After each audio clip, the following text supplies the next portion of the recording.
Can you hear my voice now? Can my voice be heard now? Can you hear my voice now?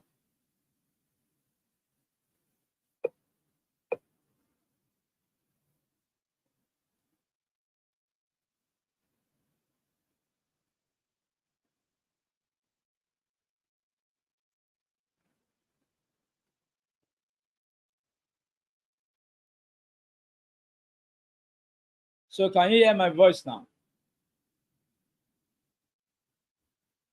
Let me know if you can hear my voice now. Let me know if you can hear my voice now.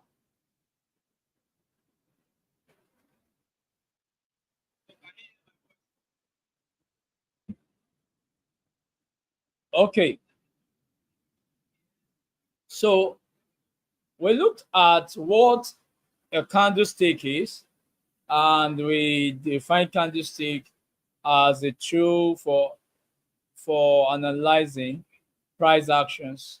Okay, it helps us to know and understand the price actions and what price is doing in the market. But the candlesticks is a chart tool to identify um, price movement, so and identify price behavior. What I know, what's happening in the market. It tells us the entire story of what's happening in the market. That's what it does.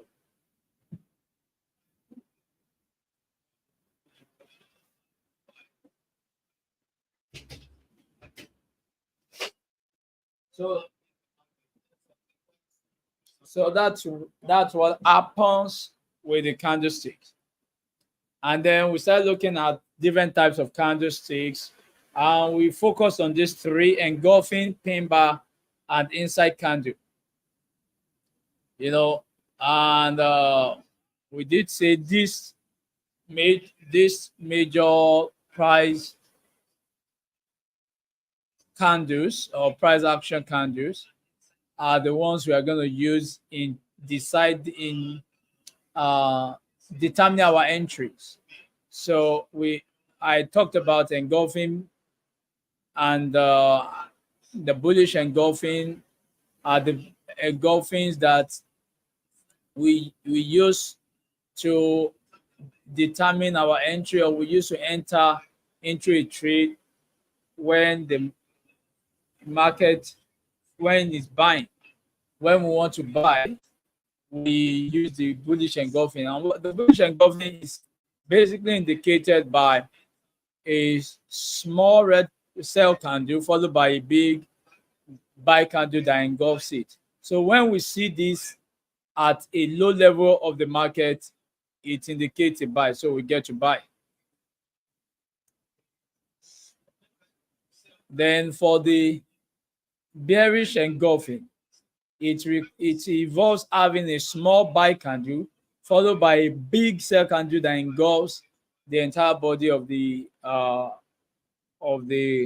small candle of the buy candle. So when you see a bearish engulfing at a high level of the market, it is indicating an opportunity to sell. Okay, don't forget.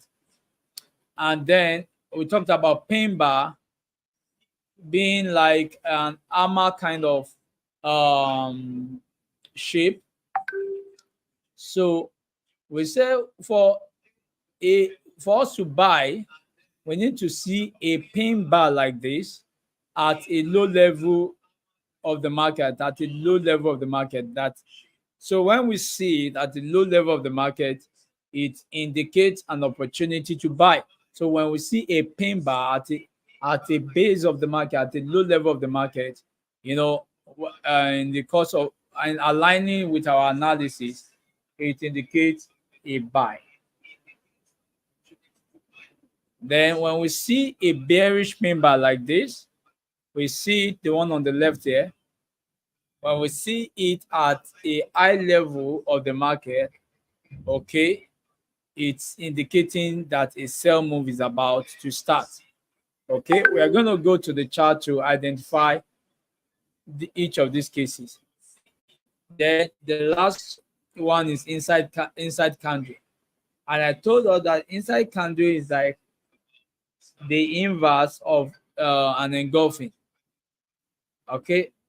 Now, an inside bar is indicated, a bullish inside bar is indicated by a big sell candle followed by a small buy candle.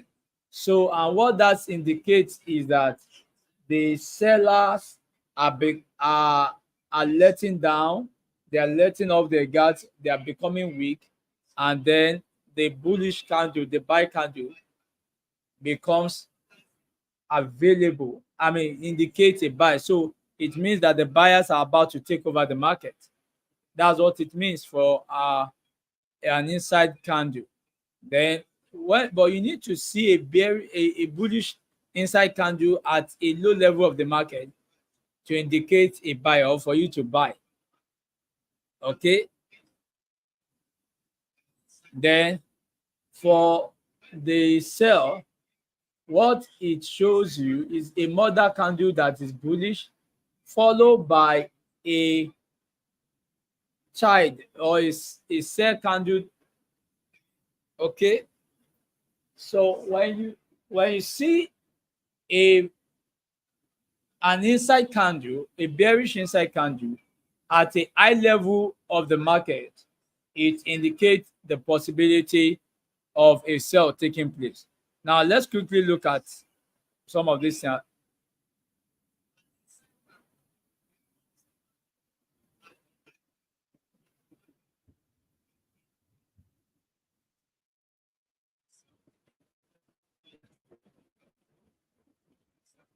Okay.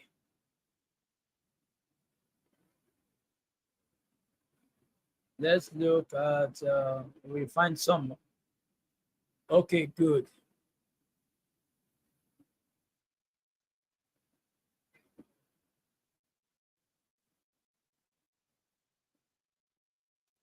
Let's start with, let's start with, engulf, let's start with engulfing.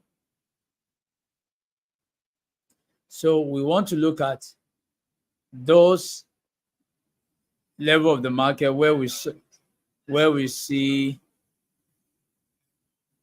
Okay, good. Let's look at this one. Let's start with, okay, I see a good instance of a,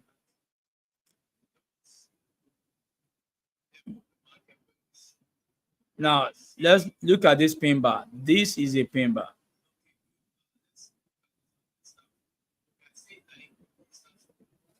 So look at this candle here. That's a pin bar. And you see where it's happening. It's happening at, it's happening after price has gone up and then it's coming down. So this one low area within the market.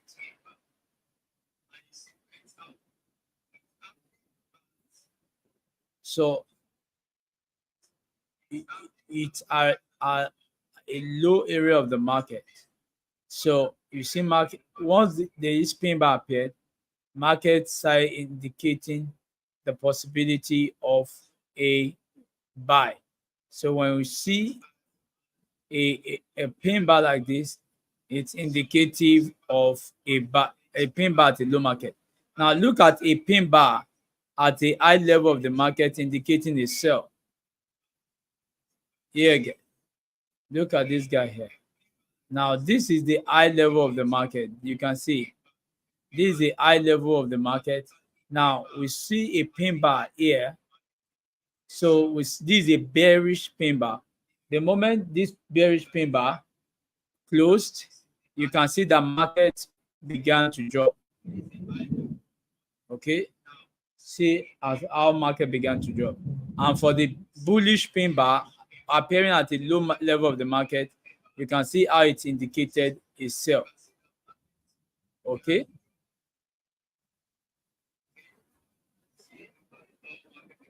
Look at another pin bar at a low level of the market. Look at this one here. And after that, what happened? When we had that pin bar, when it closed, market went up. So when you see a bullish pin bar like this at a low level of the market, is indicative of a possibility of a sell. Sorry, a buy, a bullish pin bar. It indicates a buy. So if you had bought this trade at the close of this pin bar and your stop is just below the pin bar, look at how much of profit you made. That's a whole lot of profit. Okay.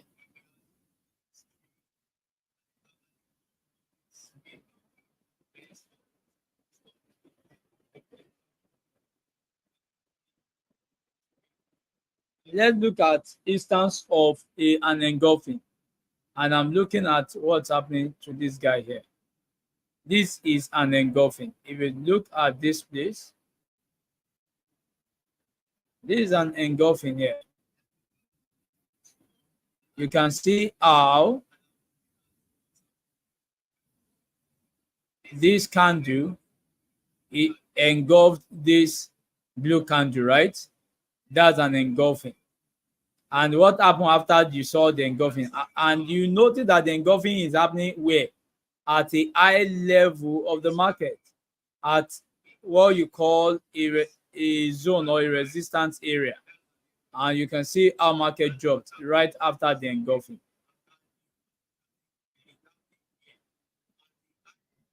So market dropped right after the engulfing.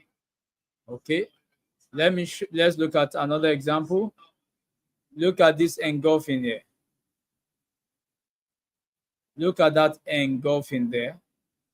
So we had this guy here.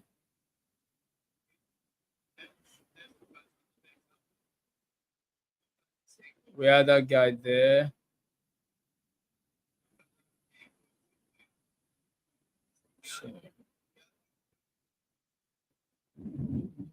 So we had this guy there, and then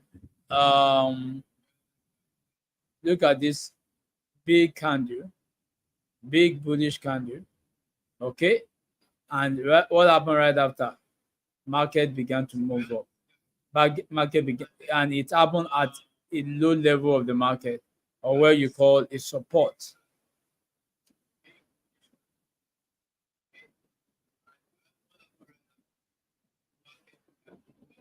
So this is another one,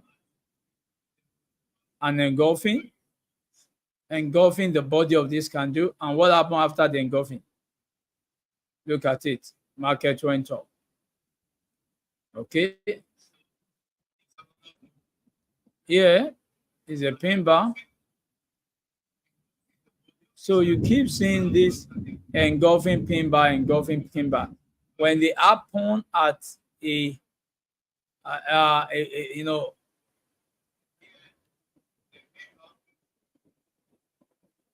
when they happen at the right area or the right level of the market, they give you a massive opportunity, to enter a trade and make profit.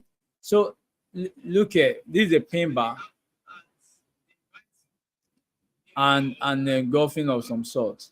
And look at that market came back into this engulfing, and then it started dropping. Okay, this is the engulfing there.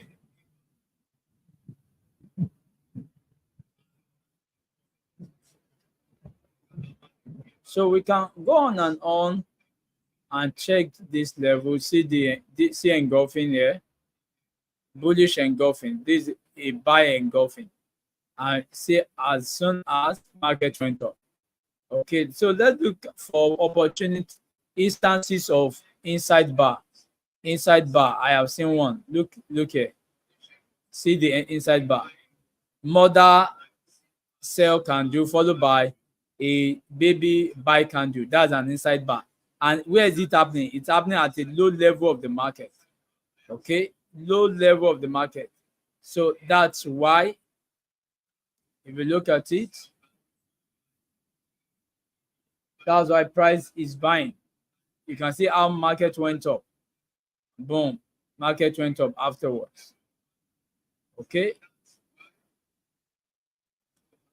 So when you see inside bars, look at another inside bar.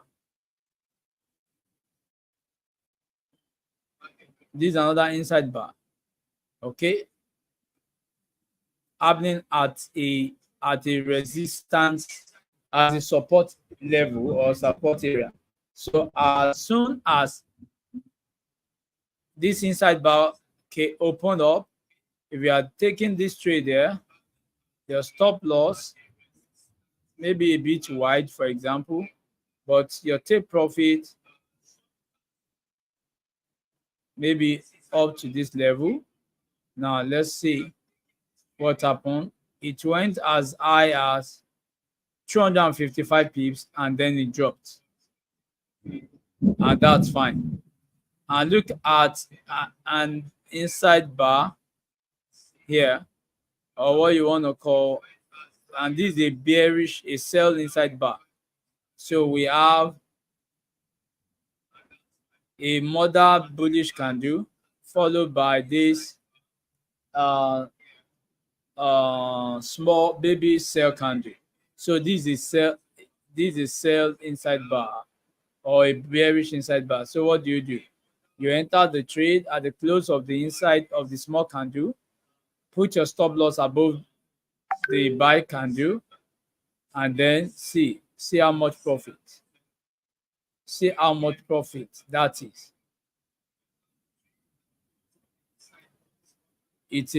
That was a lot of profit made. That was a lot of profit made.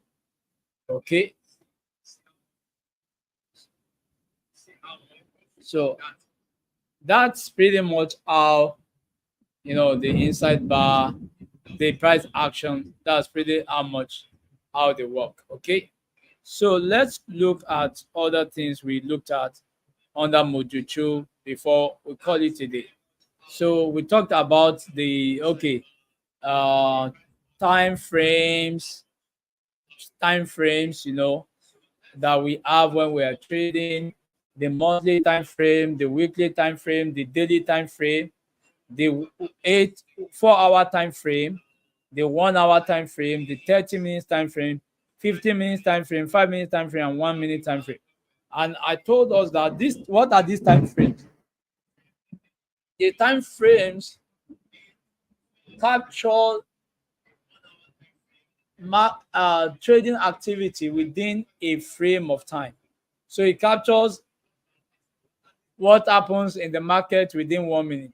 So when you see a candle in 1 minute chart, each candle is telling you a story of the transactions that happen between the buyers and the seller within 1 minute. If you go to 5 minute chart, each candle is giving us the story of what happened between the buyers and the sellers within 5 minutes. Then the same thing with 15 minutes, 30 minutes, 1 hour, 4 hours. 4 hours also shows you the transactions or market activity within the period of 4 hours. So each candle in 4 hours candle represents 4 hours of trading activity. Okay, so if you are on daily, for example, and you see that a candlestick closes as a buy, it means the buyers are in charge of that market on the daily. Okay, so the same thing with weekly, the same thing with monthly. So we talked about time frames, right? Another very important thing that we looked at here was risk management, lot sizes, and I told you how to check your lot size. And that was the part where I said, okay, to check your lot size, always go to always go to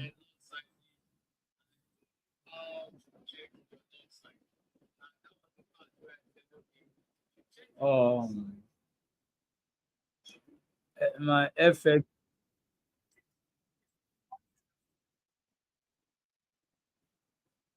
So if you remember very well,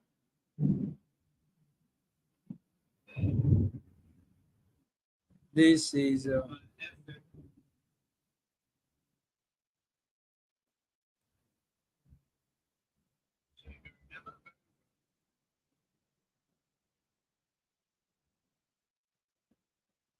So I taught you how to use the lot size calculator, where I said you need to know your currency pair that you are trading, the currency in which you are trading, which is usually dollars, your account size. If your account is $2,000, for example, now I said, how much do you want to risk? And I told you to help you easily, always you can always use the money instead of using rate. Use money. So out of my $2,000, how much can I afford to risk? If it is $50 per trade, I will put $50 here. Then I told us that we will determine our stop loss in pips. So if the stop loss for this trade is 50 pips, I will have it here. And then the trade size lot is always one. I click on calculate, and then it's going to show me how much I'm going to use as my lot size. And here is the lot size. So this is the lot size that is given to me. So this calculator has helped me without me doing any major calculation and told me, for you to trade, use 0.1 on your $2,000 if all you want to risk is just $50. $50 is less than is about is less than 3% of your account. It's just about 2.5 or so. So which is good. That's a good risk. So you are risking 2.5% of your account, and you are using a lot size of 0.1. Okay. And now if you remember very well, we also talked about the pip values. So if you are trading with a 0.1 lot size, each of your pip in profit or loss is worth $1 if you are using a 0.1 lot size. Remember, we said things like that. Your pip value, the pip value of a standard lot size is $10 and above per pips. That of a mini lot size is $1 and above per pips, depending on what the lot size is.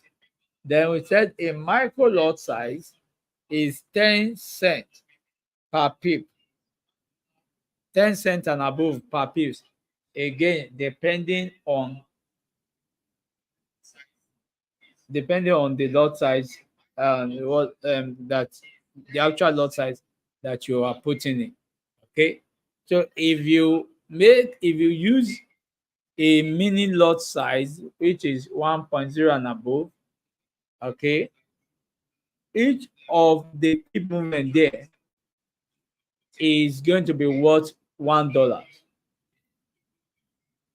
Okay, it's going to be worth $1. So in this scenario where our lot size is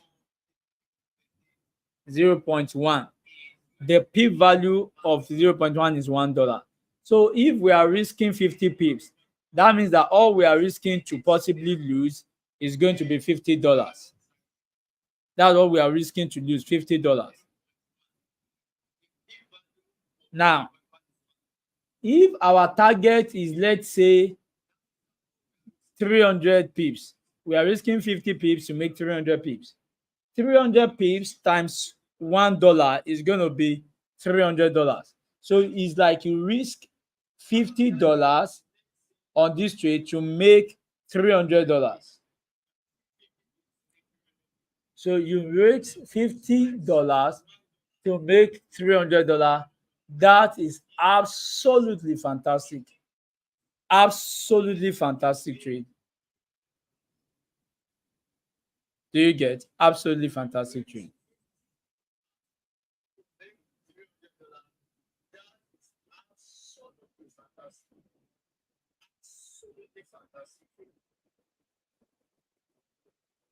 Okay.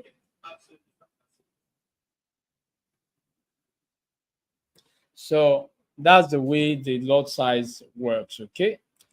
And let's see what else did we looked at. Okay, we talked about trade management, And under trade management, we talked about the concept of break even.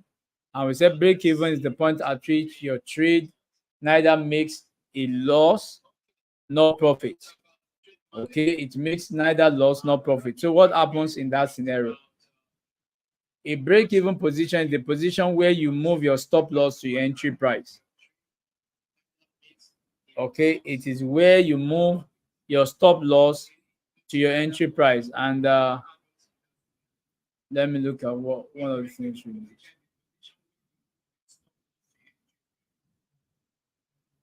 Uh, so let's look at some of the examples I did earlier. So if, for example, these are stop loss, the red area here, these are stop loss. Okay. The moment I move my stop loss to my entry price here, it is now in a break-even position. That means that if markets, after going in profit, decides to come back down, like it came in this scenario, okay, like it did in this scenario. So it was going up, we are in profit, then it began to come down. So the moment it gets to my entry price, it's going to close out the trade. So I will not lose and then I will not make profit. That's a break. This is a break even position. Or do you understand? So break even is where your stop loss is equal to your entry price, where you move your stop loss into your entry price. But it's only possible for you to break even only when you are in profit. So you cannot break even when you are in a loss. You can only break even when you have a trade and that trade is in a profit. Okay.